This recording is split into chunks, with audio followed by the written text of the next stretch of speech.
going on? James here, as always, saying what's going on. We got Tyler hopping on the podcast. He reached out on Twitter, said he had some words to say after we saw the Fire tumble out of the MLS's back tournament. What's going on, Tyler? Not much. How are you? Doing all right, man. Hopefully the audio is good. I see some slow days already in the live chat. Do. Slow days audio good? Let us know. So Tyler, Fire started off hot and looked good, and we got some hope, and then just two fizzles in a row against San Jose. Well, they got hot against Seattle, and then two fizzles in a row against Seattle. And against San Jose and Vancouver, who then proceeded to roast us about that we had tried to steal their crest too. Yeah. Gotta love starting off last week, starting off the tournament with all the hope in the world, beating the reigning champs, and then the next two games just getting your heart broken. You Dude, know, you think we might win this thing, and then the next thing you know, we're losing to Vancouver.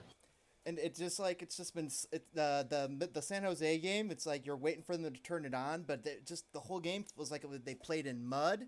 Then San Jose gets the one, and then you know it's over because they're playing in mud.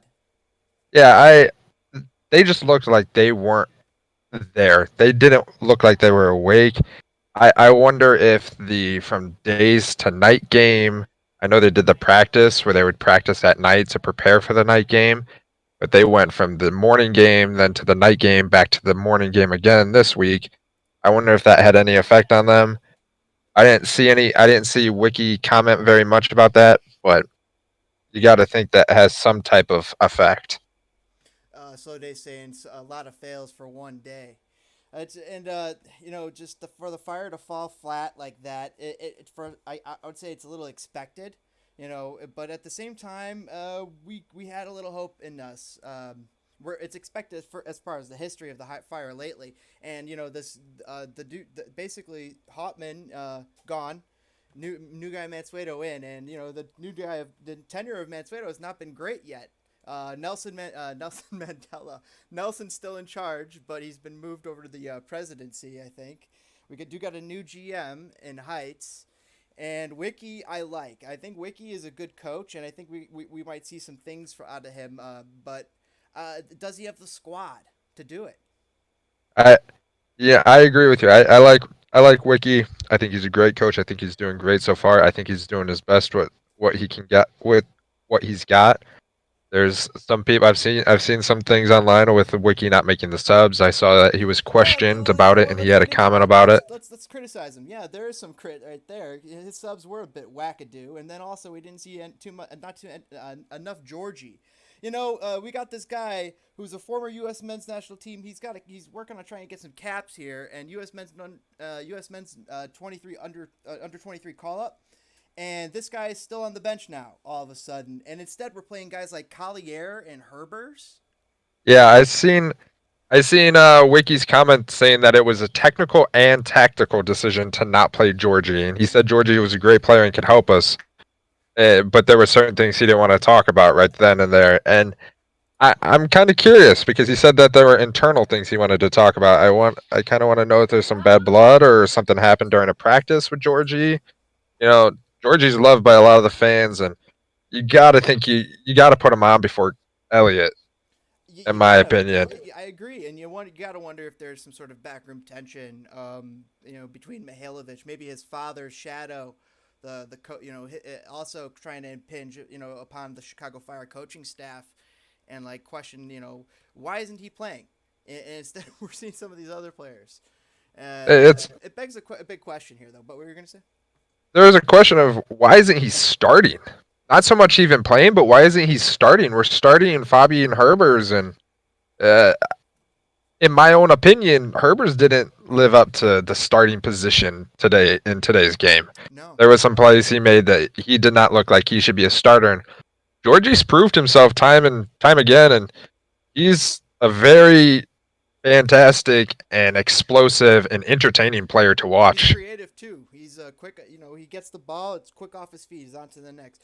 But he's also got to do a couple things to also to he's got to tweak a few make adjustments to his game to get to the next level too in a few spots. But he's also got to be able to play to be able to do that. And he also needs a coach that's able to take advantage of his talents that's able to do that. And right now they didn't have that in Paunovic. He lands in Paunovic's doghouse. Apparently he's still in Paunovic's doghouse. Yeah, I agree with you. Wicky being the new guy. Yeah, I agree with you. Since we're on the topic of subs, how do you think about the Sapong starting versus Sapong sub controversy argument? I could start or sit Sapong. It just depending on the day, depending on the situation. But I'm starting him as a second striker after Beric. It does in the you know, I want to see him and Beric link up more. And if him and Barrett, and I think that he's got the ability to link up sometimes. We've seen him have that in his game. Every so often, he shows the ability to link up CJ. That is, and that's why they let Yeah, him on the wing. That's why they'll let him be out on the outsides. But you know what? I want him to be a striker, and if he could somehow form a partnership with Barrett, that's what we really need to see. I agree. I mean, we seen in the previous game that he almost had that beautiful back heel pass into the box that just got right past Barrich that almost ended up being a shot on goal. I mean, if they can start creating those more often and finishing those, I mean, they could be a dangerous, dangerous duo up top. Well, those first Personally, two are reason. The reason this for the subs is also because for the reason for the formation, the formation that Wiki is using. So I yeah, think we that's did see also that probably why formation. we reached to those particular subs. And what were we seeing? Basically a 3-5-2, I think it was the Yeah, I think it was the 3-5-3 that Wiki ended up three playing five with. Yes. three. Wait, yeah, it should be a three. I think it's Yeah, 3-5-2. I'm sorry. okay. Oh. Putting one too many players on the field. But Yeah, the mhm. I actually liked the formation today. I From the start of it, it looked good. Oh, by the It way, was we got a whole bunch of people in the chat all of a sudden. I gotta read out some people's here. All of a Gotcha. sudden. Slow days. Is Wiki great though? Well, we don't know. It's only his first half of season, and he's got to deal with this COVID, all this BS too. And he got thrust into that this season late, as we all know. Paunovic was still hired after the season ended, which was a big question mark over what was going on. So there is Wiki. We need a lot more time on Wiki. Get to give Wiki time. Carl Jennerjohn clocking in saying, I just don't understand playing Sapong and Beric together because they're both so similar and they don't complement each other that well. Now, I totally agree. They are very similar strikers. Plus, we couldn't get crosses into these huge guys today either. And so it's either you got to be getting crosses into both of your two big guys, and CJ's got to show that ability to link up as that second striker, or he's not he might not be the answer, and you probably Beric's the number one guy. So I'm You lost Tyler? sorry. I was got trained into what Camacho was saying. Well, read it out. Let's read. You want to read it out? Because Even if Aliseda has been struggling in training, you paid $3 million for him. Plus, this team has had nothing else to make a difference on Scott, you're a offense. little ahead of me, but yeah. Hold on. Let me catch back up there. Even if Aliseda has been struggling in training, you paid $3 million for him. Plus, this team has nothing else to make a difference on offense. Yeah, but I don't know. You gotta let him earn the time. You also can't demoralize the rest of the team at the detriment of just this one player, despite his price tag. He's either going to catch on or not catch on. And also in Football Manager, there's a stat called adaptability. Maybe his adaptability's low, and maybe that's all he needs is some time to adapt. Speak, Speaking of the money, was $3 million worth? Was it worth it? Was it too much? No, looking like it at the moment. If you can't insta start him, that's not $3 million well spent. Yeah, it's we spent a lot of money on our offense during the off season, and we really didn't make any changes with our defense. And Oh, it, let's tear into our defense here in a second. We're gonna eviscerate them in a minute. Let's put them on the back burner.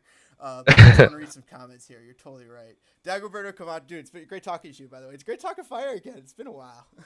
Dago Camacho saying, I agree with his comment. With Jenner John's comment.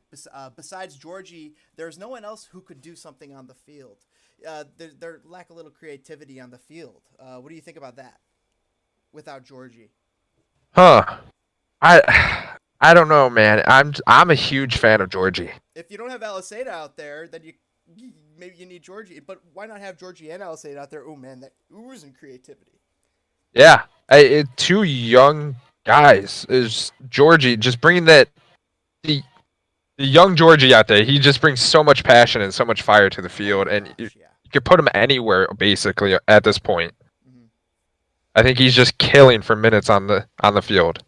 He needs to get more minutes. Let's go to the next comment here. Slow Day St. Carl, I agree. Attack looked better with Nacho and Barrick. Nacho. Ignacio. Who's Nacho? Who's Chicago Fire Nacho? Uh, Dun, trying to figure out who the heck Nacho is. It's been so long. You guys want Slow Days? Who's Nacho? Attack looked better with Nacho and Barrick. Dago saying much better. Ferbers is a conundrum, says Slow Days. Yeah, Ferbers is a conundrum. He has some good days, but consistency could be an issue. Back right here's your the comment you were just reading about. Aliseda did not start a couple games, even as a sub, is a travesty to me, says Dago. Fabian Failbers needs to go. Alice, it's a tournament. It's not the end of the world. But as the season, you wish he did get some time and a little bit more time. He did get some time, but you wish he got more game time than some of these guys. I was thinking about this earlier. The conundrum of this, like, who of these guys are staying here, like, for the next season? Because the coming season. So this tournament ends, and they might have a continuation of the rest of the regular season, but who knows if that's even going to happen, because I don't even know if the NFL season's going to happen. But it's like, if you're looking if you're looking forward to the future, Herbers is not the future. Georgie is the future. Aliseda is the future. Frankowski is the future. Start playing your future. Like yeah, I'm well. I think you're on that too. I'm tired of seeing this other stuff. But the coach does have to uphold the morale in the locker room, and the better players have to play, because the players see that. But at the same time, that balance act. You're the coach. You got to invest in your talent. You got to believe in your talent. And if you see something, a spark of creativity that maybe these guys have something that those guys had, and that you could bring that to your tactics, that's all the better. So, Wicky's got to find a way to pencil these guys in. yeah. I don't think giving Fabian the full 90 minutes today was the right move Mm-hmm. from Wicky. He had to make that substitution. If we have 5 substitutions, we should make use of all 5. Get fresh legs in there, especially when we're trailing from behind late. Get some fresh legs in there. Let's create some chances. Let's get back to the comments here. Slow Days, I agree. Aliseda wasn't perfect, but it was better. Dago Camacho saying, even if Aliseda, here's your comment, even if Aliseda was struggling in training, you paid $3 million for him. Plus, this team had nothing else to make a difference on. Speak louder. Get closer to your mic. Oh snap! My mic, little bit of my face. That should help. Carl Jennergen.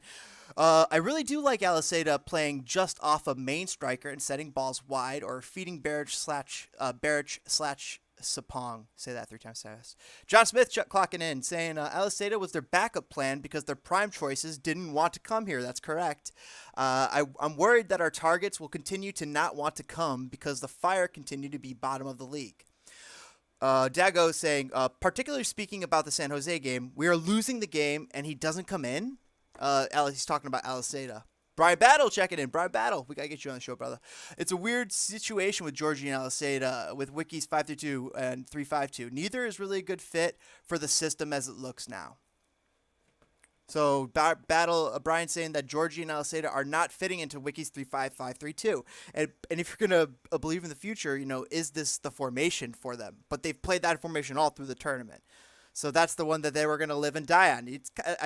I agree with that notion. If you're going in a tournament, just live and die on that one formation right there. And this little MLS is back. You have 2 weeks to train. Yeah, I agree with you. Speaking of Georgie and Aliseda and how they affect into the 5-3-2 or the 3-5-2. Also bring up Frankie. How does Frankowski? Frankowski's always been a very solid and very consistent player for us, but honestly, throughout this tournament, I haven't really seen Frankie do Frankie things. I wonder if it's because of our formations.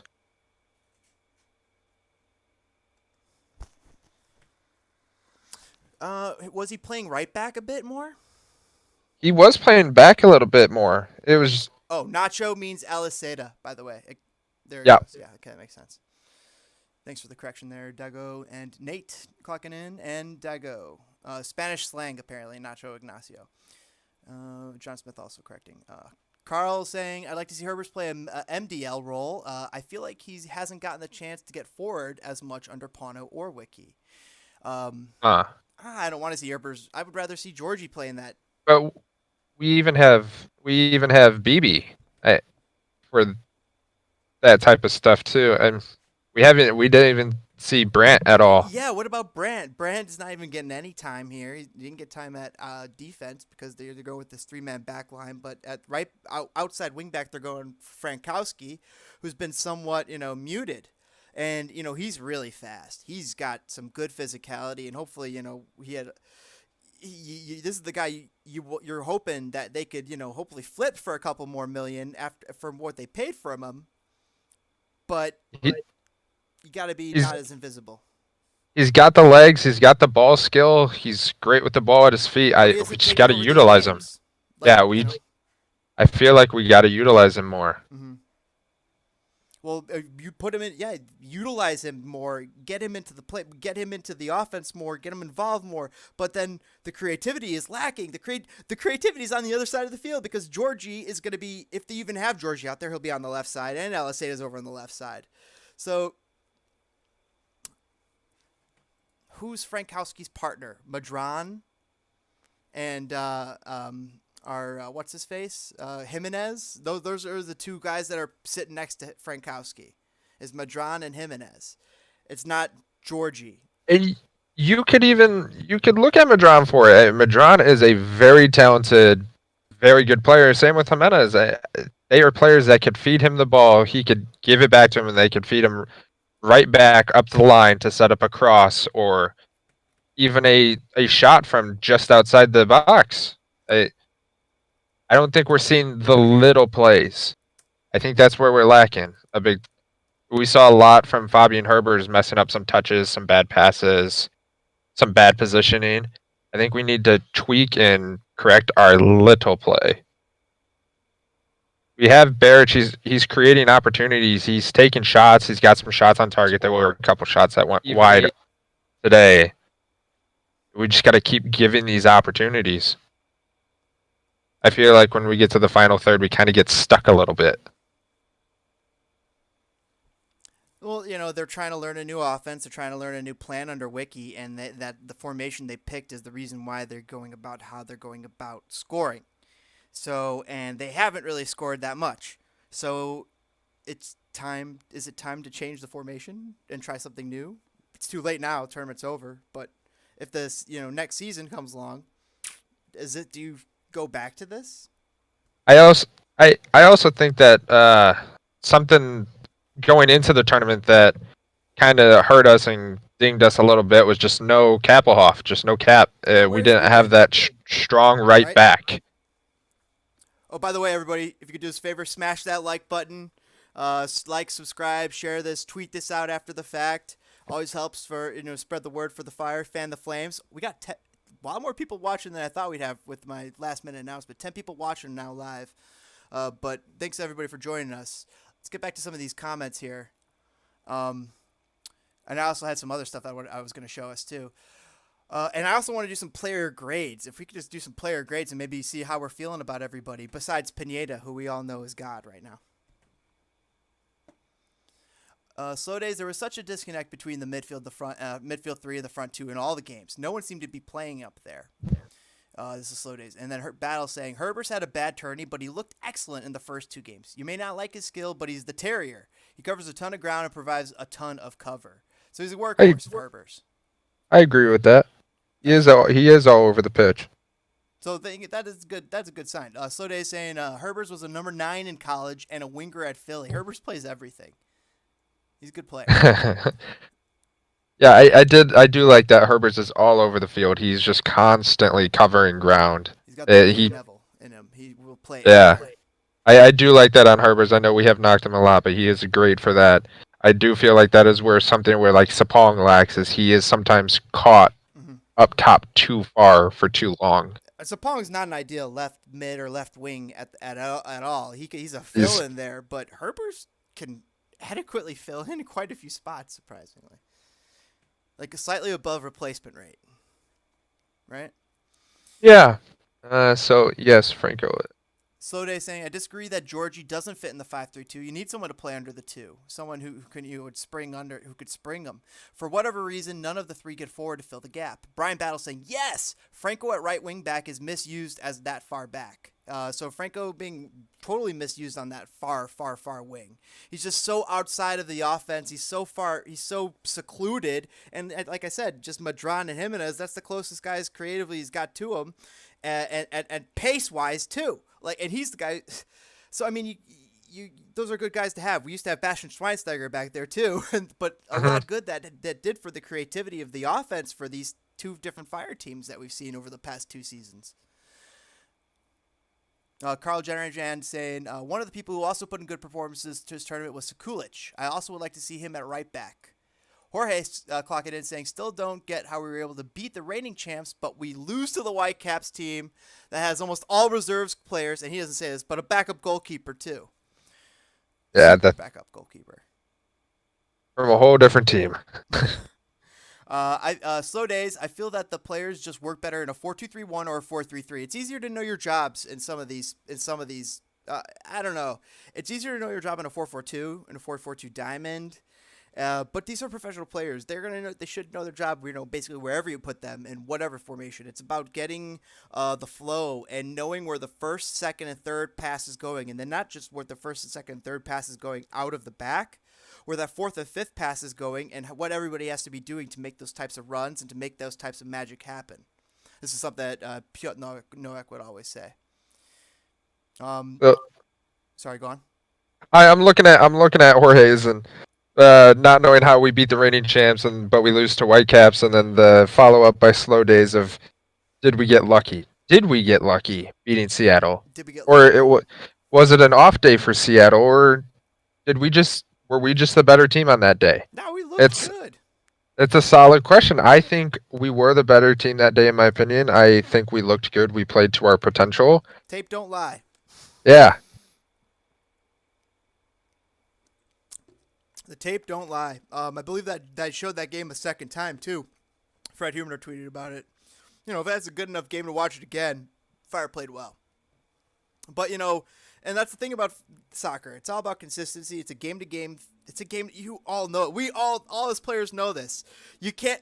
Every game is a different situation. Every game there's a different set of circumstances provided to you, the player, your team, and the team that you're playing. There's so much going around in a match that all leads up to it. And the Fire fell flat twice in a row, and that they fell flat and didn't have too much of a much of a fight, in our opinion. Do you think they put up too much of a fight? Chat, what do you think, Tyler? Yes and no. It's hard, it's really hard to tell because it's just so hard to tell. You say yes and you're gonna get the banter back from it, but you say no, I can't tell. Right. We got another Slow Day saying we got a lucky bounce twice. Jorge saying it's strange because Herbers had some good moments last season, and so far he hasn't been playing too well. He had two good games. Maybe he's still trying to get his mojo together. Everybody's trying to get their mojo together. This COVID thing is just, slap the handcuffs on everybody and just locked you inside. It's a crappy situation for everybody. And that's another thing you got to consider is they haven't played in months. I mean, just starting to get back into the rhythm. I know we've been practicing, but you can't prepare for game conditions without playing game conditions. It's very hard to prepare for the in-game effects, especially in that Florida heat. And not to mention, they only just recently started training before, 2 weeks before the tournament started. Yeah, that's a big adjustment. I was surprised that, I'm kind of surprised that all these leagues were getting these things in it. And at first, it seemed like the MLS was having quite a few COVID players. I mean, some teams had to drop out. And I believe a couple teams, a team or two had to drop out of the NWSL tournament too. I mean, so there were some issues in launching this thing. And having to go through all that, seeing some of the tweets that CJ Sapong had, just tweeting about the conditions that they're living in inside this bubble. You're kind of cut off from your family outside of just a couple of the maybe like a live, like talking to them on a live chat here or whatever it is. It was FaceTime. So I kind of have a controversial thing. Go for it. Sapong, is he better as a starter or is he better as a sub? I say sub. And I feel like Sapong has recently just put more time on Twitter than he has on the field. He really got his head turned. Yeah, I feel like he really disappointed me Look the at what last he two did games. last year, though. He was one of the more prolific Fire players. He's as far as stats wise, I believe. Yeah, Sapong really disappointed me last game against San Jose. Stats wise, this tournament, yeah, he didn't show up too much. CJ is a lot of people saying in the chat saying super sub. I agree. Super sub is probably his best position, and not to mention he is a legit super sub. He comes off the bench and you have to deal with this guy all of a sudden. Where dealing with him all match, he's got the athleticism to play all match. But imagine putting this guy on in the 70th minute. He's going to do more damage because Baric might be better longer. And putting myself into Wicky's shoes with CJ being a super sub, which I completely agree with, does that keep CJ happy? CJ is, one of our prolific players. He's very well known, and from Philadelphia, he was well respected over there. And will CJ be happy being a sub, or will he explore options? Fine. CJ supports his team no matter what. CJ is a good teammate. That's what I've heard from some people. CJ, good guy, good teammate, good support. Sink or swim, he ride or die. He's like one of those guys, and he goes to the bench. He's gonna be fighting back for that starting spot. Because he wants to. He thinks he should be an MLS starter, and in some teams I think he is. But again, I think he is behind Baric on this Chicago Fire team. We got some comments here. For our captain, oh my gosh. Okay, it's time to get into some of this stuff. Dagger saying, for our captain to put in such an effortless display is very depressing. Slowday saying, I think CJ is a 9 and doesn't work well for me with Baric. CJ is a super sub, but Collier will somehow still come on first. Send Calvo back to Minnesota now, says Dago. And so they say, haha, that's true. And then Jorge somehow, you got blocked because you swore, Jorge. And we try not to do that. Speaking of the bubble, how come the NBA is doing a good job with theirs, but MLS has done a crappy job with their bubble? Couldn't tell you. I can't tell you at all. Why is Collier taking a spot? That's $60K thrown down a hole. We know what he offers. He offers a reserve guy at striker and winger. Just like he's a spot. And they threw this team together late. So days. Remember? They threw this team together so late. That send the Calvo back to Minnesota now. I gotta say, just take him. They don't want him. Go look at my tweet earlier after the game. Dude, this is the guy they should have let go on a free 2 seasons ago. I was fully on the Calvo hype train. I thought the Calvo and Schweini backline together, they were great. I thought they were phenomenal together and they worked well. They were one of the worst backlines in the league. This entire tournament, I was not impressed whatsoever. They were one of the worst, most porous center back pairings in all of MLS the years they were together. I don't know. I loved them. I don't know if I was just biased with it. Offensively. Like the 2 goals that they managed to score. Schweinsteiger, one of my favorite players of all time, personally, but horribly, disappointingly deployed by Paunovic. I don't know if it was maybe because of his legs, but yeah. But him and Calvo were not good enough, and Calvo's not good enough, and Johan Kappelhoff used to be good enough, but then fell off and wasn't good enough. These guys, oh man, I'm starting to get a little heated here, but dude, I support these guys to the bench. I support Calvo to go to the bench because he's not He's not So a great. I mean, is he a great captain? with Calvo to the bench, who do you give the captain Anybody, to? anybody. Barrich? That's who I'm thinking. That's like my first thought. Where's Do you give it to CJ? Barrich? If is CJ starting still? Yeah, he's CJ super sub. And then you put our captain on the bench. All right, Who do you give okay, the so band you're to? right. Who do you give the band to? Definitely not Cronholm. Cronholm's got to go too. All right, He's let's just start. off the team. Let's just start picking out a new. Let's start picking up a new team and see who could stay and who can go. Bobby Shuttleworth, stay or go. Ugh. Bobby Shuttleworth. That's not the starting goalie. I, Bobby Shuttleworth is the back. I would rather I'm, him stay and maybe no. You know what? You can go. I guess everybody can go. Damn it! No, we gotta restart this. Cut everything. I'm too brutal right now. But Bobby Cronholm. Shuttleworth, stay or go? What do you think, Tyler? Stay. CJ for captain, says Carl. Tyler saying Bobby can stay. Everybody in the chat, let us know. We're gonna start. Let's just do stay or go here. Bobby should go. He's never impressed me. Yeah, he's not going to be a starter here. Here's the assessment: not going to be a starter, not a long term here. He can go. He's filling. I'm thinking of just backup options. Because Cronholm as a backup option.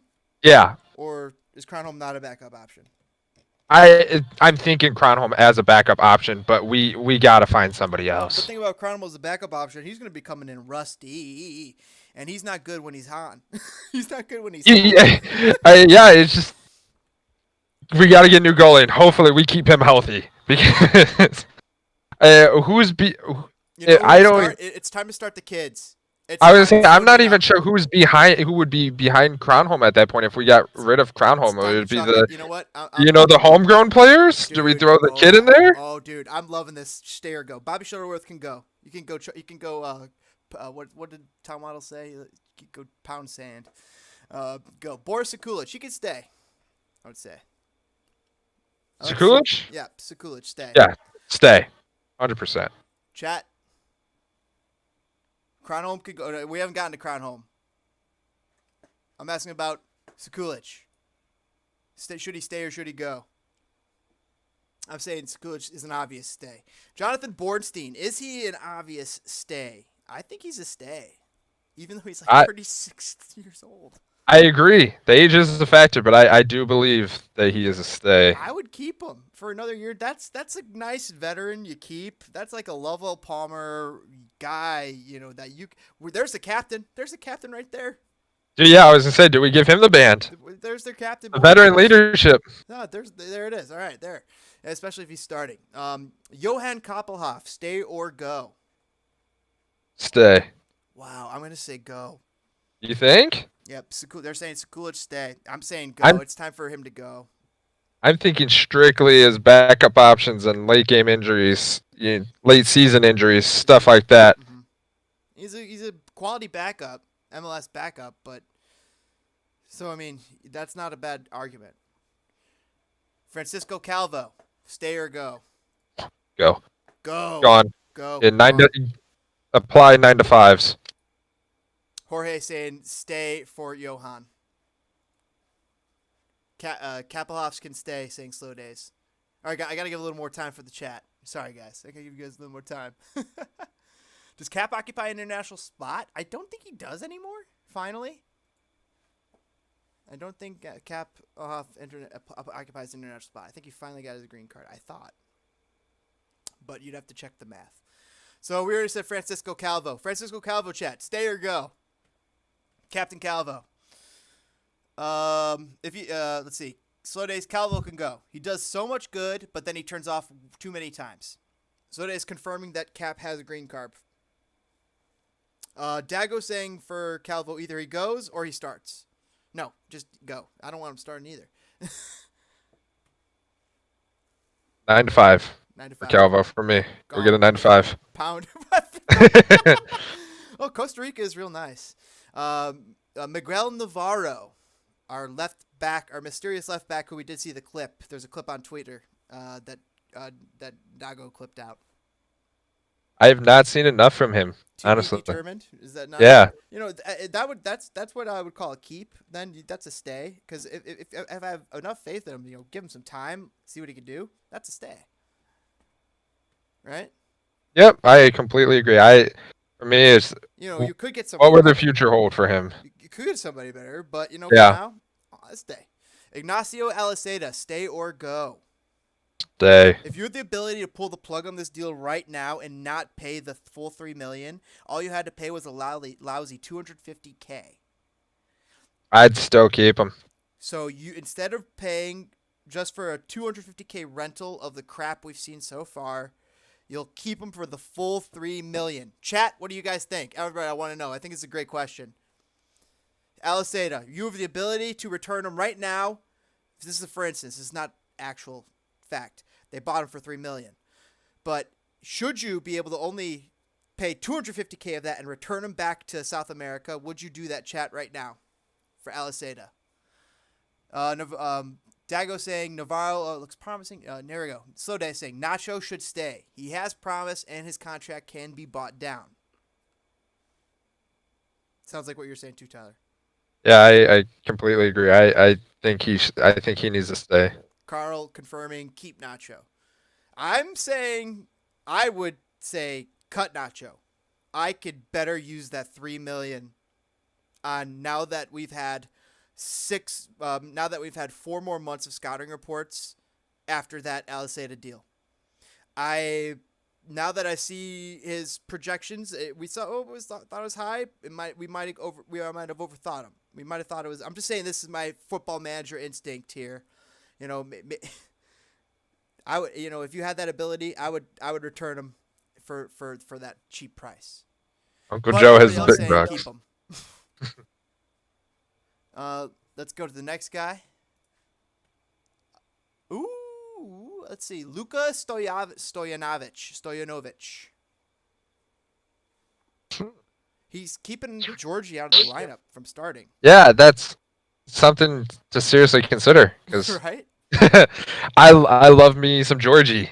Go pound sand then, Stojanovic. That's it. That's all right. You sold me on that argument. I love me some Georgie. So what do you guys think about Stojanovic? Stay or go for Stojanovic? I'm staying go because I'm Team Georgie. Nate saying, tuned in for the final 10 minutes of the Houston versus LA Galaxy. It was a wild and crazy last 10 minutes. That's awesome. I love good and wild, crazy. I did watch that. Yeah, it was a great game. What happened? A couple goals right there in the end? I'm sure if he said he watched the final 10 minutes of it. Nate, if you got the chance, go look at the I believe it was MLS tweeted it out, a picture of the video of the free kick, and they said, is it a stun goalkeeper or is it a perfect free kick?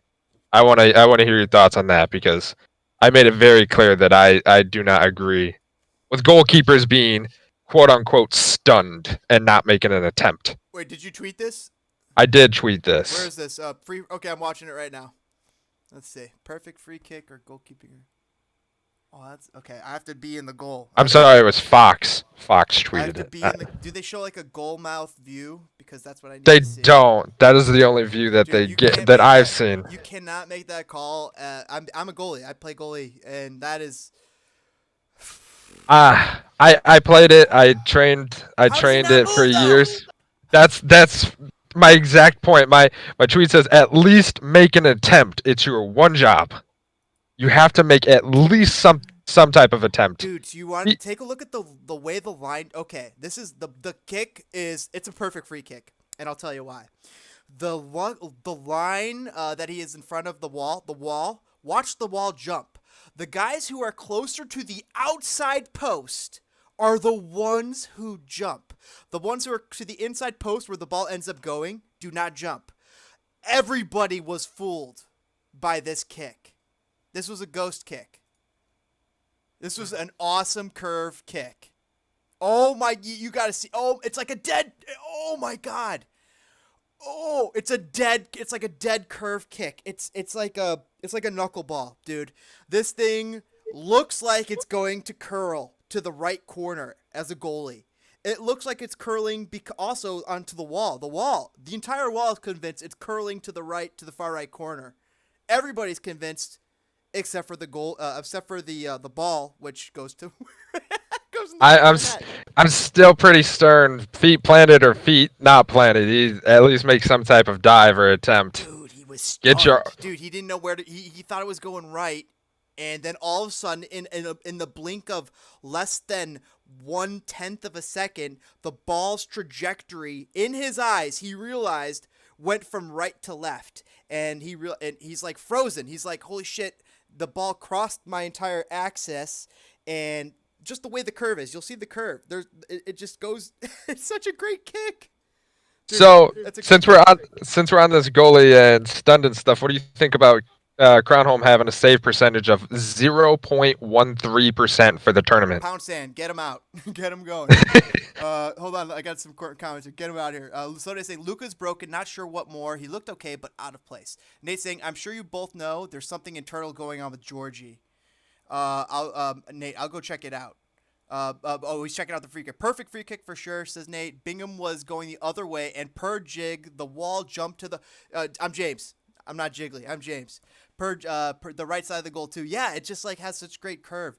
List of our CMs: Gaston, Madron, Herber, Stojanovic, Mihailovic, Bronico, Zero. Let's just play, keep, and sell out of this group. I'm coming. I'm coming to those guys. I'm just going right down the line. Everybody here. Stojanovic. I said could go. You said could go.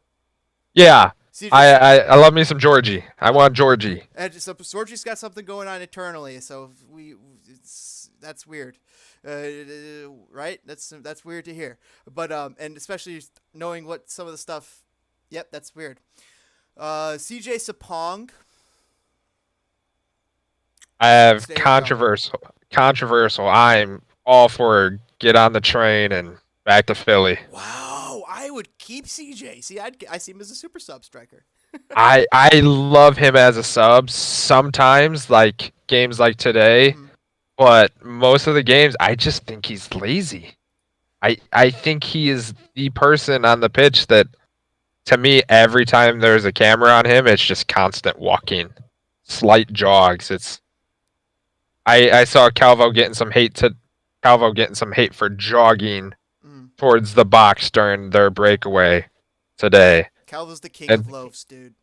and to me that's CJ. I CJ love works CJ. hard. Usually, I would say the from what I've seen of CJ, I've seen CJ as a hard worker, and I see Calvo as a loafer, and I get that from Lovey Smith. That's what he call, like, just like, take it like a lazy, just lays down in the play, and they score. That's what I see from Calvo every time. But hold on, Slow Day saying keep CJ. I say keep CJ too, but you make a compelling argument there. Nate saying, sorry, bad with names. Don't know anything about Georgie, but just read comments on Twitter. Dago saying, who's going to pay for Georgie? He hasn't even played. That's the question. Who are you going to pay? He's got to go internal to MLS or USL, but he's better than USL. He should be starting. Brian Battle. Sapong may be the hardest working guy on the team, says Brian Battle. He is not lazy. Brian Battle is contradicting you, Tyler. I would agree, Yeah, though. I from what I've seen of Sapong, I would say he's not lazy either. I'm reading his next comment. If he won the most headers on the team last year, he's our biggest guy. He is our biggest guy, but he also It's his fights. job. You got to fight to win those Yeah, headers. And that's also, a big thing. Not every big guy fights to win headers. yeah. I think that he does. That's why I would keep him. But yeah, good argument. We'll move on to the next guy here. Next guy, Alvaro Madron. Would you keep him? Stay or go? 100%. He's staying. Stay. I want to see more Yeah. out of him. Stay. Shemek Frankowski. Give me Frankie. Keep Frankie, him. easy stay, but I'm going to check the comments. If you guys have any contradictory comments, I imagine these are both auto stays. Madron and Frankowski. Brant Bronico, stay or go? Huh. This is a To me, great case. yeah. That's a tough one. I mean, you could say go, but he is a good substitute in my opinion.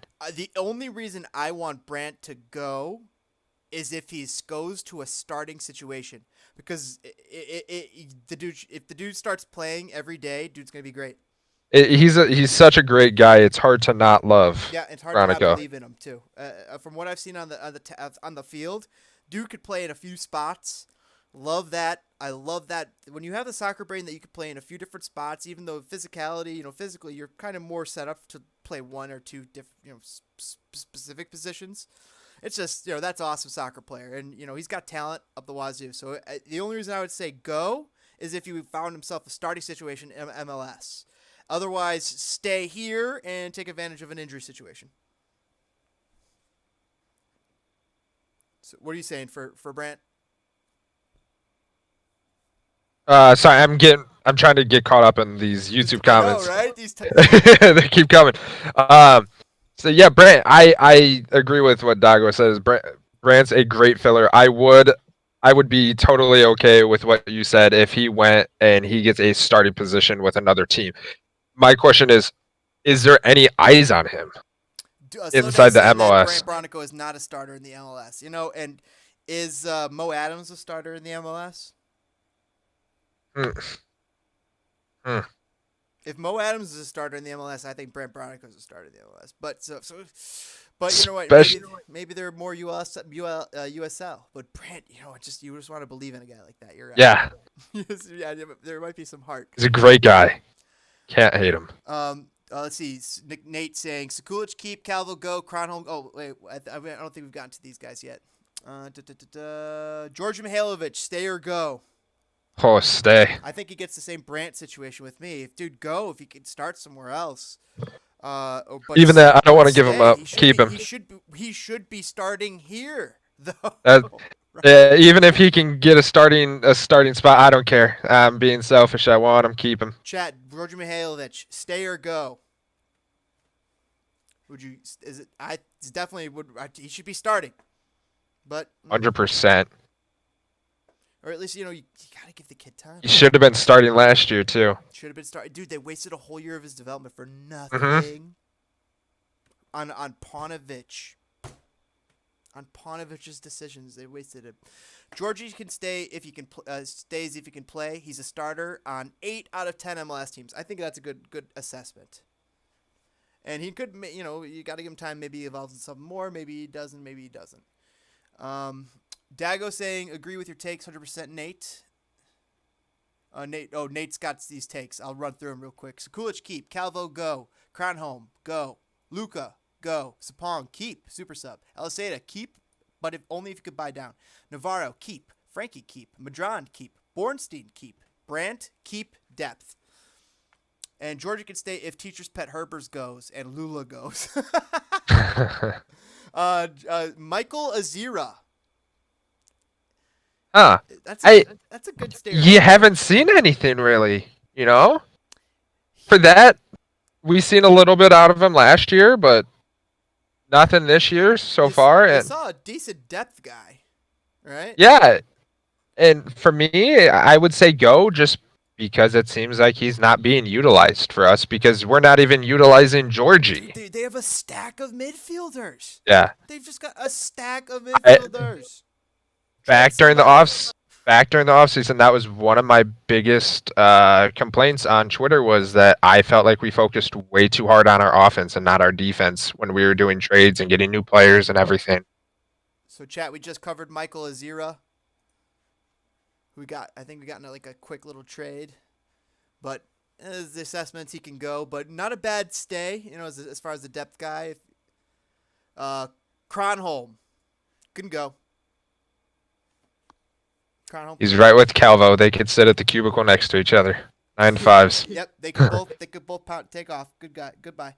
Zero's cheap CDM depth and really the only one. Slow days. I like that argument. Yeah, hence. Forgot about Azira. Would like to see more, but probably go. Midfield is heavy. The midfield is heavy. I mean, but very. He is kind of like the only one. Well, him and Jimenez, don't they both kind of play deep back? Slow days. Wait, here's Slow Days. Slow Days says, I'll pack Kronholm's bags. Carl Jennerjan saying, bye, Kronholm. I'll buy his flight.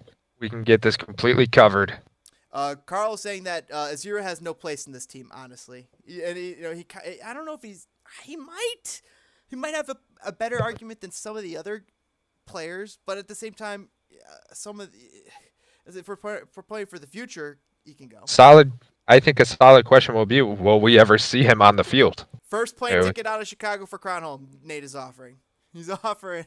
Vancouver needs a goal. Vancouver needs a goalkeeper. Vancouver needs a goalkeeper. We could have switched. Oh my God! There it is. We should have just traded him, Cronholm. We just switch. Why did we not trade him, Cronholm, for some Gamtam? What the were you thinking? We'll give you a Lights, goalkeeper. You give us a tie. We both are happy at the end of the day. You know Rodriguez is just sitting up in the rafters just thinking, I tried to tell him. He could have flipped him. He could have flipped him for some Gamtam. He's like a junkie. Give me some more Gamtam. Ooh, Heights. You got some more of that Gamtam? Nah. Let's see. Wyatt Ohmsberg. That's a good who? Yeah. It's good what who? It's good what who? We were traded him for Raheem Edwards. I'd rather have Raheem Edwards because who? I honestly, I got no opinion because I have no idea on that one. Do you know what he is? He's a 6'4" defender. Really? Why is he not starting over Calvo? Why do we not have that height in our back line for Where corners? is that height? What are you thinking, Wicky? Get Wyatt Ohmsberg out What a man. of his town and into our starting lineup. We're giving Fabian 90 minutes. Give this man 90 minutes. Fabian Herbers, could he stay or go? Go. Really? I would keep that stay. Herbers to me is a stay, but if he's keeping Georgie and some other people out of the lineup, He keeps Georgie out of the lineup for me, and his touches just didn't seem there. He didn't seem to have the touches, the passes. He just seemed. I guess it would be bad to place off his last two games, but to me, it's just he seemed out of place and out of position all the time for me. So go. Serious question from Dago. Do you think that we have seen the end of MLS for 2020 after the Mickey Mouse Cup? Yeah, we've spoken briefly about this. It's such a hard thing to guess on. I kind of think yes, because they're bringing down more clampdowns right now. I mean, the city of Chicago is, and all around the nation is, and also we're about to enter into the winter months here. I wonder if the NFL season's even going to be played. But how can they not play the NFL season? It's like they're going to put those guys in a bubble for sure. If they put these guys in a bubble. So, unless there's another bubble-like tournament, this is it. Right? Yeah, it's very hard to tell. Maybe they learned the lessons from this, though. I sure hope so. I mean, I would love to be optimistic and say that we would get some playoffs after this because some of these games counted towards the regular season standings and stuff. I would love to see some playoffs and get some more MLS to watch. What do you think they would call it? MLS is over tournament? MLS is back? Yeah, hashtag please keep watching us. Carl hit it. What did Carl say? He played 10 minutes, Wyatt, and lost his marker on Seattle's goal. Oh, Wyatt played 10 minutes and lost his marker on Seattle's goal. So there's the tale of Wyatt Ohmsberg, and we'll never see him again. So Herbers can stay as depth. Wicky is keeping Georgie out of the lineup. Wicky is keeping Georgie out of the lineup. Wicky can go, says Slow Days. No, Herbers has to go. Good effort, but not skillful, says Nate. Heck no, Nate. Cronholm is better than Sanchez. Not that he's any good, though. I love there's like 6 different arguments going on. Seeing the USL, this is from Carl, seeing the USL is playing their championships in League One seasons gives me hope for MLS. And so they're saying a traffic cone is better than both Sanchez and Cronholm Dagoberto. And that's not saying much. Disagree. Sanchez is probably the best is better than Cronholm. But Dago's saying, ha ha ha.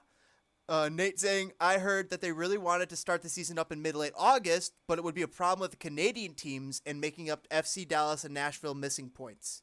That is a great point. Dago saying, totally with you. Yeah, that's right. That's right. And FC Dallas is gone too. With the keep and go with the expansion teams in the next 2-3 years, with the new expansion teams, with Charlotte being just announced and stuff with that, with their logo. Who do you think we let go for sure to be given up for the draft for these expansion teams? For sure, Calvo. Oh my God! Everybody I've said go. Everybody, everybody on the keep go list so far, which we're halfway through. Should we tear through the rest? Yeah. All right, Fabian Herbers, I said keep. You said go. Yeah. Chat Yeah. was Yeah. also mixed on him. Some people were saying he could stay. He's decent enough. Yeah, let's tear through this. Oh my God, we're already over an hour, or almost going on an hour here. But let's tear through this because I got some audio for you guys too, a little audio treat. But let's see. Fabian Herbers. So Mauricio Pineda. Keep. Lock him down. And they did. They locked him down for another year or two, I believe. Yep. Keep him. Connor Sparrow, stay or go. He's go. Let's look at the argument for Connor Sparrow. Connor Sparrow's age 26.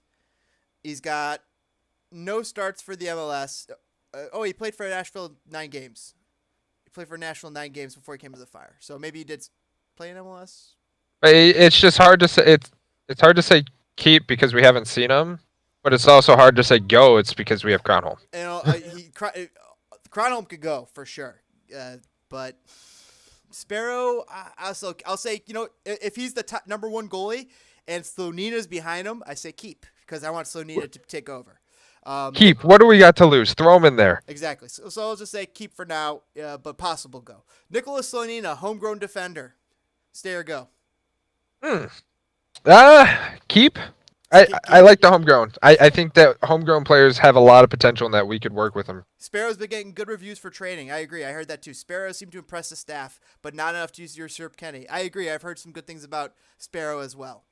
But I also agree. Keep the homegrown. Why not? He's young. Let him grow. Especially his little bros on the team. That's too sick.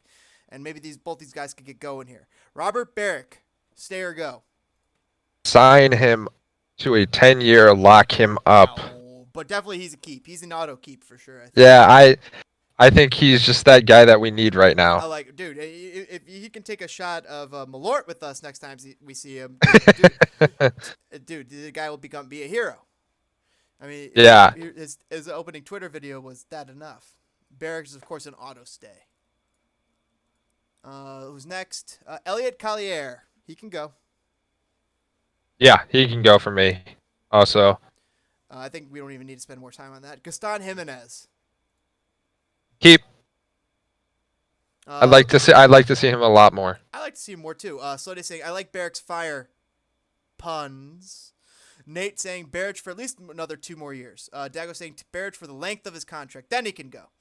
Collier should never have came back, says Slow Days. One of the tough things about this pandemic is many of our homerooms probably won't have a chance to get loaned out to Madison and other places to get experience. That's a great point, Carl. Yeah, that is a big problem with the pandemic too. And those guys want to play their own guys as well. Gaston keep for his first game. Kiwi can go for sure. Jimenez keep for next season at least. Gabriel Salina, the goalkeeper. Any goalkeeper at this point, just keep him, throw him in there. I want to see, Just start him. Just start this kid. Anybody's better at this I point. think he's 17 or something. Just start him. But he's like 6'4". Good. Just start him. Does that that's the guy on my football manager, 17. I'm starting him 10 games, and he gets 10 games of MLS experience. Are you mad? If he can dive left, if he can move his feet left or right, he's already doing better than Cronholm. Exactly. He's better than a cone. Cron cone. Jeremiah Gujar, stay or go. We've seen a decent amount of tape on him. Yeah, so I was actually really impressed with him last year, so I'm gonna say stay. I did like him, and I actually did meet him in person, and he's a great guy, and he's very funny and down to earth guy. I did like him. Stay. Even off the field. Yeah, we'll give him more. Chris Brady, another homegrown goalkeeper. Didn't they sign him apparently as well? Another very young goalkeeper. I don't remember that one. I do not know that name. He signed. Andre Reynolds II. Stay or go? Stay. I like JG, which is Jeremiah Gujar. Keep him, says Nate. Slode is saying Gaga stays. He's huge promise. Oh no, that's what Slode says. Sorry, I'm getting lost here. Gujar's a keeper, but yeah, this Andre Reynolds, you say keep? Yeah. See more. Yeah, that's what I'm kind of. The thing He's a is, defender. they put It's a him on the defender. bus. They put him in the ads, and this guy has. It's he's young. He's a defender. Calvo's obviously not making us happy right now. I say we keep him. Andre Reynolds. I hope he comes in next to Marcus Beasley. Let's go, Andre. There it is. Javier Casas, homegrown. Don't know. Yeah, I don't know. Alex Moni, what I've heard, pretty good. Stay. So both Casas stay, Moni stay. Alan Rodriguez, I also know stay. No, it's Brian Gutierrez. Stay. All these little homegrowns stay for sure. Give them more time. Carl Jenner, I'm saying I like Andre Reynolds in the game against Cruz Azul last year. Keep him. Yeah, we got to keep these young guys. It's hard to rebuild if we get rid of all of the young talent. All right. Well, you guys heard our assessment of the stay or go. Let's hear the MLS's assessment of the Chicago Fire. Basically, what we've seen out of them. I got this little video for you guys. I mean, make sure. Charlie, your opportunity to go into another team here. What do you make of Chicago after 3 games? Just inconsistent, a work in progress. Rafa Vicky has the right ideas, but implementing those right ideas with the players that you have is another thing. And I think he's still trying to figure out Aliceta. That's the first time we've seen him get minutes, real minutes today.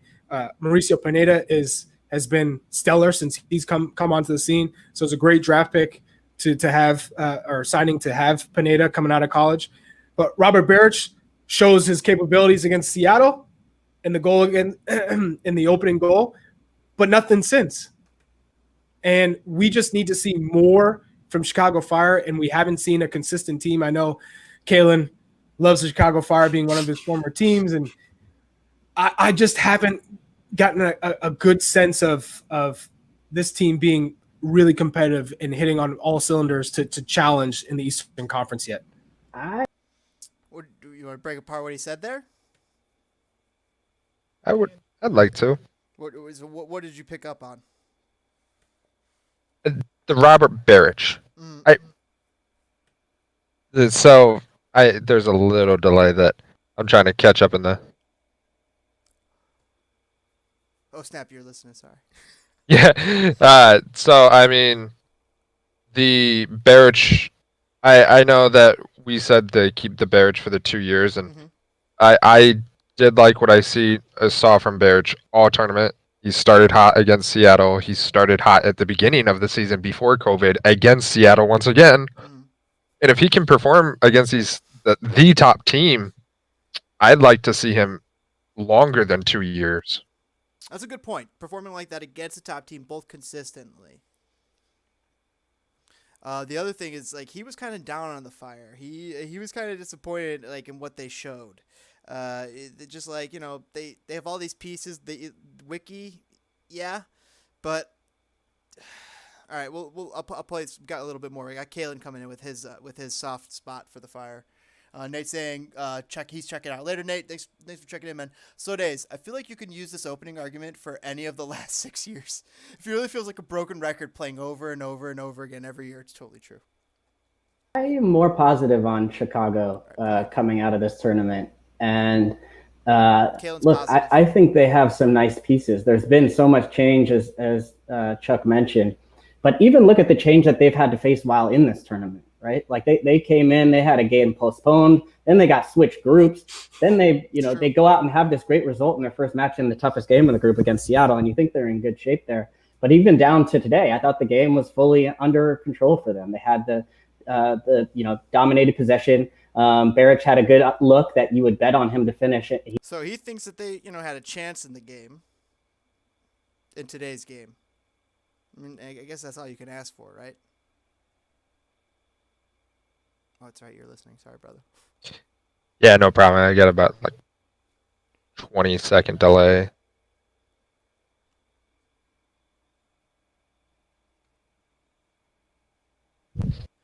Slow Day saying switching shouldn't matter that much. Play your game and make the other teams beat you. Yeah, so I think we had a chance today. I read the post-comment quotes, and there wasn't very much said about, there was one little thing about the weather delay affecting. I'd like to hear a little more about how heavy it affected the team.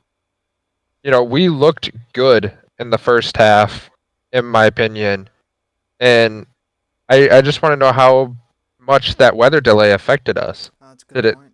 kill our momentum? Did it get the guys' legs? The lactic acid in the legs, it kind of builds up from. And they also brought up some great points. Is that the Fire have had a couple of mysteries thrown at them throughout this tournament. Like they didn't even know who their opponents were at some time. So like all those things kind of add up. Yeah, switching groups, everything. And then so I mean just all these, like I said at the beginning of the podcast, all those little things add up to the situation of changing the microcosm. That's why every game, just game to game, is just such a different situation. I'm gonna click play again here. I think let Kalen finish. He doesn't take his chance there, and then they have a freak weather intervention for like an hour in the middle. They come out in the dead of heat in the middle of the day and have to restart. And credit to Vancouver, because they also faced the same thing and could have just packed it in, especially with what they've also gone through in this tournament and the injuries and the absences and all that. But I think when you have to factor in some of the craziness that went around Chicago at the time, and I think they proved in the matches that I saw that they do have the pieces. They do have some really good personnel. I don't think it's all meshed together. I haven't seen CJ really and Baric combine the way that I think that they eventually can. But I think I've come away from Chicago. I know they'll be gutted by the way it all ended, but still some positive parts for me from where they have been in the past and where I think Wicky and this group is taking them going forward. Well said by a former Fire player.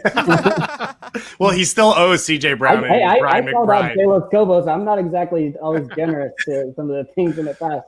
62% possession to Chicago, 25 shots today, no goals, so that wasn't generous to them either. But shout out to Mark Dos Santos and his team. They're missing their DP, center forward. They're missing. 62% possession, and you don't win the game.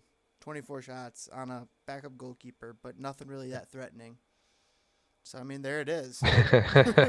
But like, and he also mentioned, like you said, the weather being such a big impact. Yeah, exactly. I'm glad he said something about that. The weather is a big impact, and it probably did have some effect to us. But like he said, it was props to Vancouver because even they had to deal with the same issues, and they came out on top. Disappointed though, the Fire had 2 games that they had a chance. They had 2 games, this game and the last game, and they both let both chances slip away. Yeah, today was the best chance that you could possibly get in a tournament setting: is tie or win. Just don't lose. And both the starting and backup goalkeeper are gone. Yeah, they didn't have their full roster. All you got to do is get the tie or the win. Just don't lose. We did see the injury was yesterday or the last game. Last game, yeah.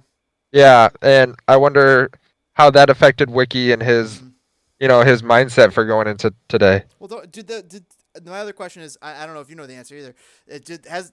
How many subs can they use right now? 5. 5. They can use 5 subs. Yeah, there was a total of. I'd be using all 5, especially in the advanced heat. Yeah, so that was one of the notes I had that we talked about briefly right before this went live. Is we had 5 subs. Why didn't Wicky use all of them? We did not use all of them. Yeah. And there was a quote on that, and it was more specifically towards Georgie, and there was a technical and tactical decision. Mm-hmm. But why didn't Wicky use all 5 subs? Was it he didn't want to disrupt the flow of the game? That's usually their argument, these coaches' arguments. But they're like, switching in a player just causes so much chaos to their tactics. Sometimes they're under the impression. I disagree because I coach too, but I've had this argument with Piotr Nowak, who's won the freaking MLS, and he says, if you give me 5 subs, or I'd rather have 3, and I'm like, I'd rather have 5. So there is a quote from Wicky, if you don't mind me reading it, for why he didn't make any more subs. He said, we brought in Elliott, obviously we brought in CJ, and yeah, for me, the reason we had our chances before, we had our chances after that. So making multiple subs doesn't really help, because even with those subs, there were times after that we were a little bit disorganized defensively.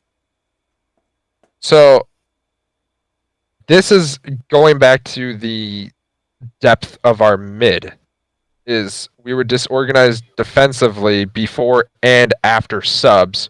So he's saying that's kind of why. It sounds to me that's why he's saying he didn't make those subs. So we got to start looking at more defensive players, getting that defensive depth. Dude, I feel like we could talk fire all day. I'm here on Reddit, and I'm like, oh my god, I have like another hour and a half of content here. Like, it is ridiculous. I'm just here on the Reddit, reading these people lament 2 shots to 4, Herbert's going full 90, no Georgie, embarrassing all around. Blah, blah, blah. As much as we hate to see it, players like Herbers and Collier will have a place on the roster as filler, but the fact that they both saw the field before a guy like Georgie, who's a proven threat, is absolutely mind-boggling, especially considering he's been playing in both the midfield and on the wing, making it essentially a direct choice by the coaching staff to select those guys over him. As a whole, it's crazy that we somehow put over 20 shots while hardly ever looking threatening with them. You've got a young goalkeeper making his first start. He's made some shaky decisions throughout the game, yet we hardly put any shots on the net. Obviously, it's not as easy as it sounds, but it was just so frustrating that we hardly made this guy make a save. There's some great comments here. So, did you see the VAR decision? Did you watch No, the? I didn't.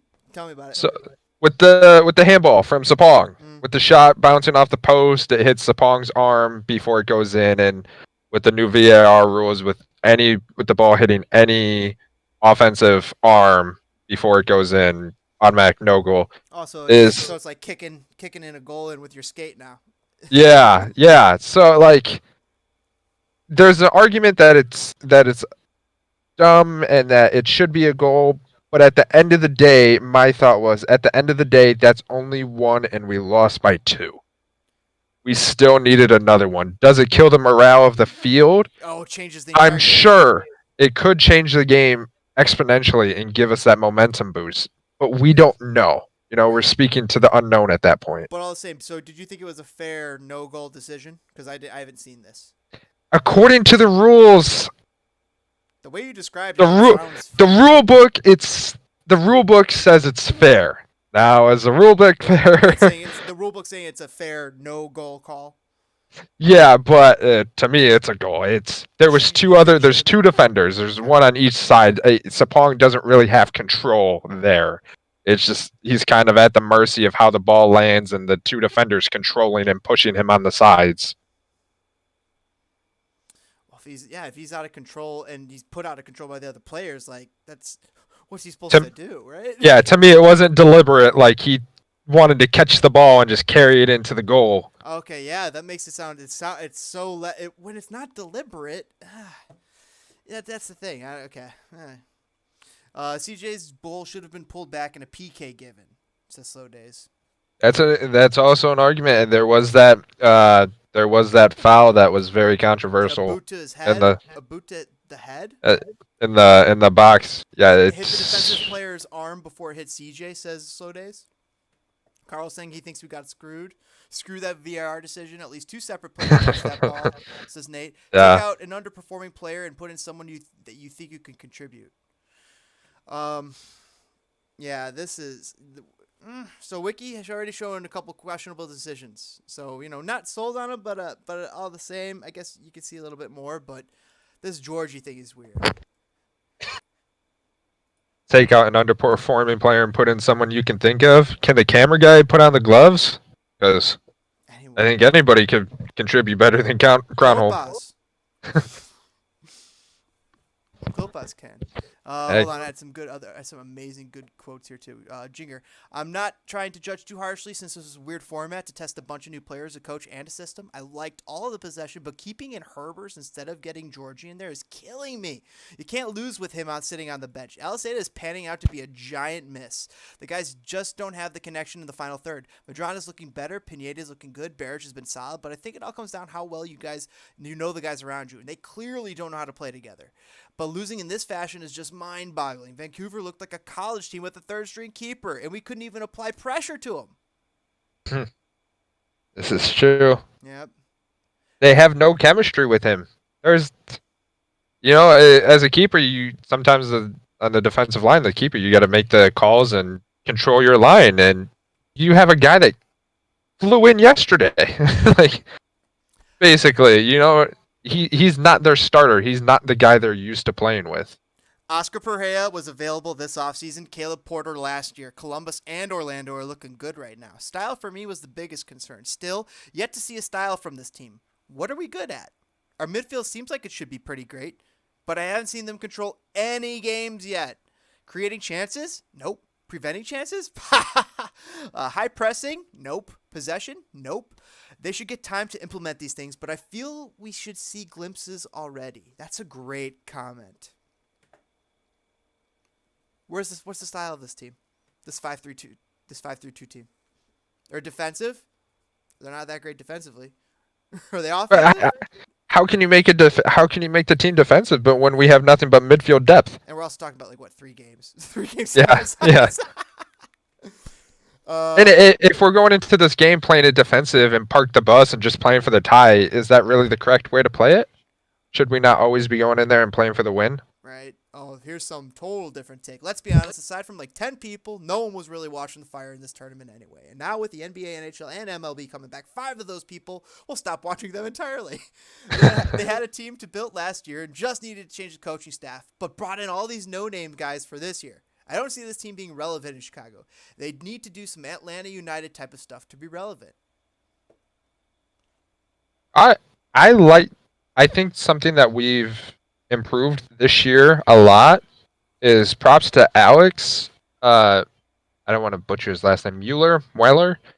The creative services for the Chicago Fire. He's been doing a great job pumping out ads and all the hype videos. I think they've been doing a great job with that, and I want to see more. Next level, but the team is not. Yeah.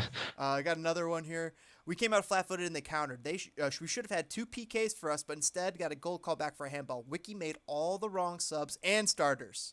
Wow, I like that. Wicky made all the wrong subs and starters. We don't know how to play together. DP players not performing at DP level. None of them. With the exception of Barrick for 1 or 2 games.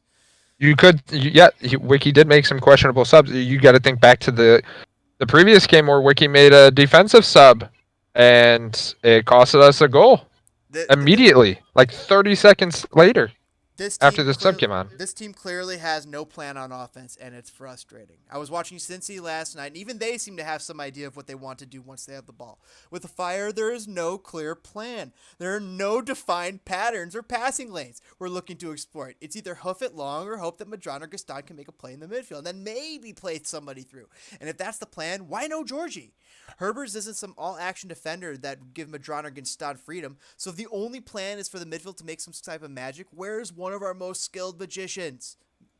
Not to mention the complete lack of width. We couldn't play through the middle, and our attempts on the wide areas were basically non-existent. If Frankowski hadn't missed the header, I wouldn't even have noticed him. He's been so invisible this entire tournament. Navarro is fine, but I'm probably being generous simply because he busted his butt every minute he was on the pitch. I'd like to believe there are worse teams in the league, but damn. Cincy seems to be making strides. Miami will definitely get a major talent injection at some point. Nashville is a big question mark, but they seem better set up. They're not better set up than us. Maybe they are. No, they're not. Oh my God, no, we're competing with Nashville for horrible setups. And Vancouver just beat us by 2 goals. Yep, that's some good stuff. That was some good stuff. Cronholm's our weakest league. I don't think we can really blame a keeper for a goal, but I've watched this dude I've watched this dude cement his feet to the ground and watch goal after goal go in. He's not good enough. That's a solid. You can't fully blame him because the defensive line is there to stop the shots from coming at him, but he is the last resort, the last man, and he is just not doing his job. I'm just here to see Tyrus Rose confirm that Georgie has been seeing Wicky's wife behind his back, hence the benching. That's the only explanation I can think of. Sure, he's an arrogant boy, but he's got some skills that Herbert does not possess. That's far stretched. I thought it was hilarious. Let's see. I got some more. Gaston. He did not look great. I don't know. Gaston. Hold on. Give me some Tyrus here. Let's see. I'll end with a couple more interesting comments from Tyrus. Let's see. Heights definitely had to say in Aliseda. I'm just unsure how much tape he and Pelzer both generally require and how much of the decision was their choice versus the scout. This guy was a Nelson hire about a year ago when Mansueto sent out an objective to start targeting younger DPs. He also identified younger guys like Diaz, who went on to Porto. The guy didn't have any say on the European guys. Those are basically Heights and Pelzer's guys. All the European guys are Heights and Pelzer guys. This scout was focused on Central America.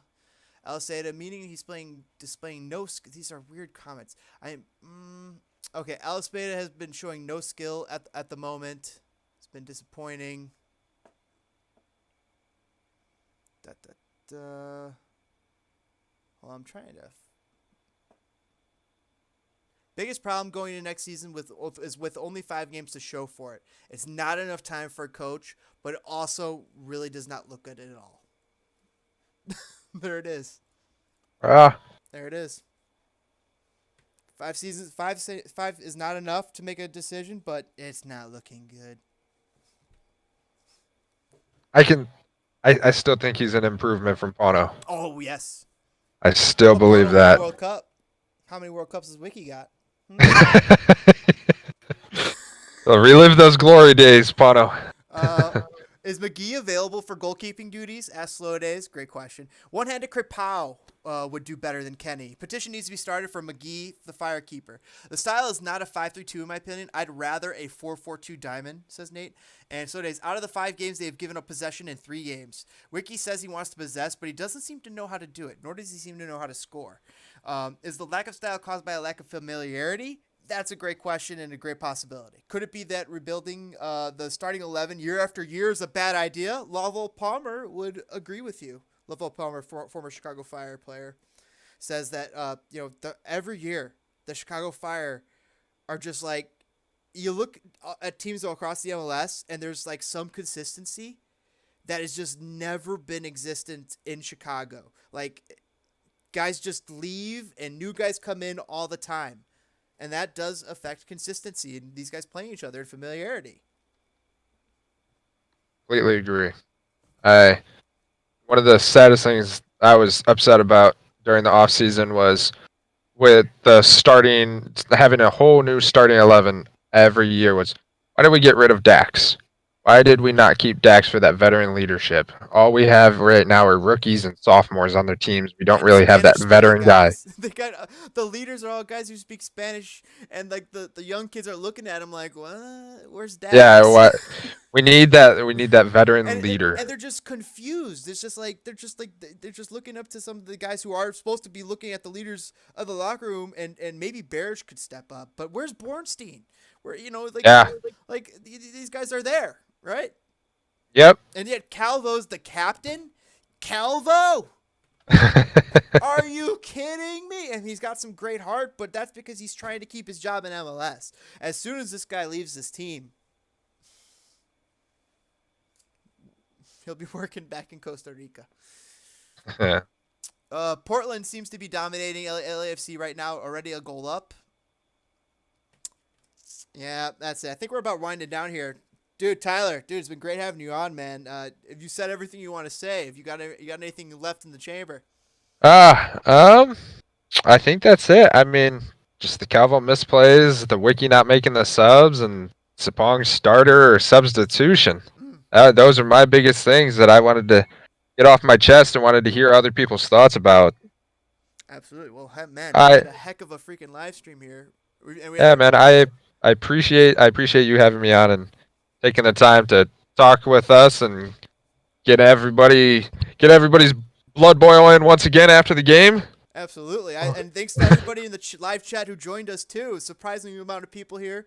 Thanks to everybody. Smash that like button. Let us know. Follow Tyler on Twitter. I've tweeted him out. Always a good, another good fire. You were talking about maybe doing a video too. Yeah, I wanted to. I was actually seriously considering it until I saw your tweet, and then you responded very quickly to me. Oh, dude, I was in the mood today. I was like, ah. Yeah, if I wasn't gonna do it with you, I was gonna pump out probably like a short, like 10-minute YouTube video of just my thoughts. Do it next time you're feeling compelled to. Anyway, dude, get him out, dude. It's fun. But I appreciate that. Back on the show. It's always fun to talk fire. Alrighty, man. I appreciate it. All right, everybody. Thanks everybody in the chat. Thank you, Tyler. Thank you everybody in the live chat after the fact. Thank you everybody listening to after the fact. You can find us on iTunes. We're Spitting Fire YT. You can find us on iTunes, Google Play, Spotify, all the big guns, all the big places. Let's see, Stephanie, my sister, saying thanks. Good stuff, boys. Thank you, Steph. Carl saying this was great. Thanks.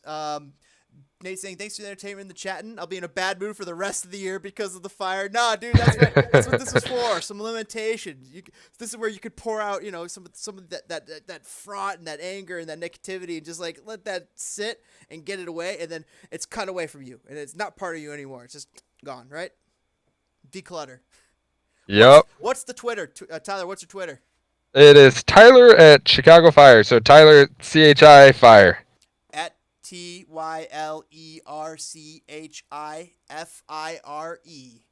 Yep. I'll have them tweeted out here, and I'll have the details in the video as well. Dude, thanks for joining me. Dude, awesome talking fire with you. I just slipped up there, but we're all right. All right, boys and girls, dude, that was a blast. Thanks everybody for joining us. We'll catch you guys later. And I'm gonna shut her down here and put on our old classic music. Let's see, what is it? It's always Joplin, but what is it? It's Maple Leaf Rag. So, dude, you said everything you got to go, or you got a message for Wicky, or Wicky, use your subs and play Georgie. Play Georgie. We love Georgie. Yeah, we want to see more Georgie. I like that. All right, boys and girls, we will see you guys later. Let's make sure that this is a legal version for me to play. That doesn't look legal. That no, I want Easies. Where's these guys? They have some weird name. Sorry, guys, for bearing with me as I try to shut down the podcast with our usual ease, jammy jams.